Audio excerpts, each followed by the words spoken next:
सुप्रभात बच्चों, मैं अर्चना श्रीवास्तव भागवत विद्यापीठ की संस्कृत शिक्षिका। मैं आज वर्ग 8 के बच्चों को संस्कृत में पाठ 6 पढ़ाने जा रही हूँ। पाठ 6 में हम लोग पढ़ेंगे शिक्षा प्रदा श्लोका।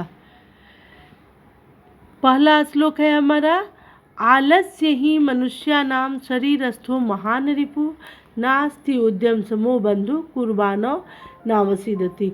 अर्थात मनुष्य के शरीर में रहने वाला सबसे बड़ा शत्रु क्या है? आलस। आलस्य ही मनुष्यानाम शरीरस्थो महान रिपु। रिपु मीन शत्रु होता है। और नास्ति उद्यम समो बंधु कुर्बानो नावसीदति। अर्थात परिश्रम के समान कोई मित्र नहीं होता है, कोई बंधु नहीं होता है जिसे करके हमें कभी भी दुख नहीं होता। दूसरा श्लोक है, वृथा वृष्टि समुद्रेषु वृथा त्रिपत्स्य भोजनम वृथा दानम समर्थस्य वृथा दीपो दिने यथा। अर्थात समुद्र में वर्षा का जल बेकार है, वृथा त्रिपत्स्य भोजनम और पेट भर जाने पर तृप्त व्यक्ति के लिए भोजन भी बेकार है। समर्थवान व्यक्ति को दान देना बेकार है, ठीक उसी प्रकार दिन में दीपक का जलाना भी बेकार है। तीसरा श्लोक है, भूमे गरीयसी माता स्वर्गात उच्चतरा पिता जननी जन्मभूमिश्च स्वर्गादपि गरीयसी। अर्थात माता का स्थान भूमे गरीयसी माता का स्थान पृथ्वी से बड़ा है और पिता का स्थान पिता स्वर्ग से भी महान है, स्वर्ग से भी बड़े हैं। जननी और जन्मभूमि स्वर्ग से भी महान है। चौथा श्लोक है, स्वयं न खादन्ति फलानि वृक्षा। वृक्ष अपना फल स्वयं नहीं खाती हैं। पिबन्ति नाभ्य स्वमेव नद्य और नदी अपना जल खुद नहीं पीती है। विभाति काय करुणापकारानाम परोपकारेण न चंदनेन। और शरीर की शोभा चंदन की लेप लगा लेने से नहीं होती है, शरीर की शोभा करुणा और उपकार से बढ़ती है, होती है। पांचवा श्लोक है, वरमेको गुणी पुत्रो न च मूर्खा शतान्यपि एकश्चंद्रस्तमो हन्ति न च तारागणोऽपि। अर्थात 100 मूर्ख पुत्रों से अच्छा है एक ही पुत्र हो, वह पुत्र गुणवान हो। 100 मूर्ख पुत्रों से अच्छा है एक पुत्र गुणवान। और उसी प्रकार जिस प्रकार जैसे एक तारा रात्रि के अंधकार को हर लेता है 100 तारों का, तब क्या प्रयोजन। ठीक है बच्चों, तो आप लोग ऐसा कीजिए। ठीक है बच्चों, तब आप लोग इस श्लोक को याद कर लीजिएगा और अर्थ के साथ भी याद कीजिएगा। कहीं कठिनाई हो तो पूछिएगा, मैं बताऊंगी। यहाँ हम लोग शब्दार्थ भी देख लें और शब्दार्थ याद भी आप लोग कर लीजिएगा।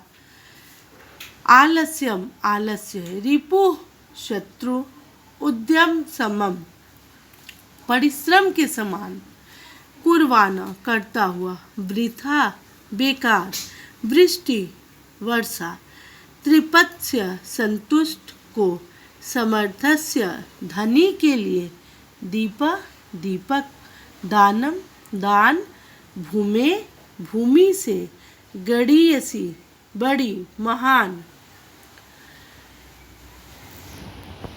उच्चतरा अधिक ऊंचा, स्वर्गात स्वर्ग से, स्वयं अपने आप, अंभ पानी जल, नद्या नदियाँ, विभाति सुंदर लगता है, काया शरीर बॉडी, वरम श्रेष्ठ अच्छा, गुणी गुणवान, तमः अंधकार, हंति नष्ट करता है, तारागण तारों का समूह, मनुष्याणाम मनुष्यों का, नावसीदति वह दुख प्राप्त नहीं करता, करुणा पड़ा नाम दयालु लोगों का, परोपकारेण दूसरों का उपकार करने से, चंदनेन चंदन के लेप से, शरीरस्थ शरीर में रहने वाला।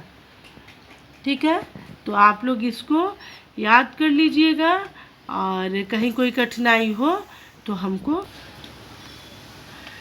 अब हम लोग यहाँ देखेंगे प्रश्न एक। प्रश्न एक हमारा कहता है, मनुष्य नाम महान रिपु किम? मनुष्य का सबसे बड़ा शत्रु कौन है?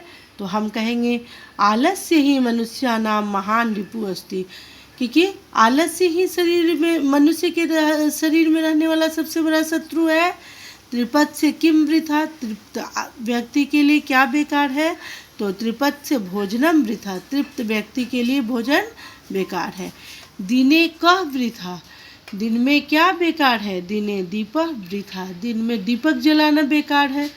भूमि का गड़ीयसी? भूमि से कौन बड़ी है? भूमि गड़ीयसी माता, भूमि से बड़ी माता है, माँ का स्थान है। नद्या स्वमेव किम न पिबन्ति? नदी खुद स्वयं क्या नहीं पीती? नद्या स्वमेव जलम न पीबती, नदी स्वयं अपना जल नहीं पीती है। वृथा स्वयं किम न खाद, वृक्षा स्वयं किम न खादन्ति? वृक्ष स्वयं अपना क्या नहीं खाते हैं? वृक्षा स्वयं फलानि न खादन्ति, वृक्ष अपना फल स्वयं नहीं खाते हैं। क्वेश्चन नंबर 2 है कि शुद्ध पर हम लोग को सही का चिन्ह लगाना है। शुद्धम संस्कृतम पर्यायति चिन्हेन चिन्हीकुरुत। ठीक है, मनुष्यों का तो क्या हो जाएगा? मनुष्याणाम।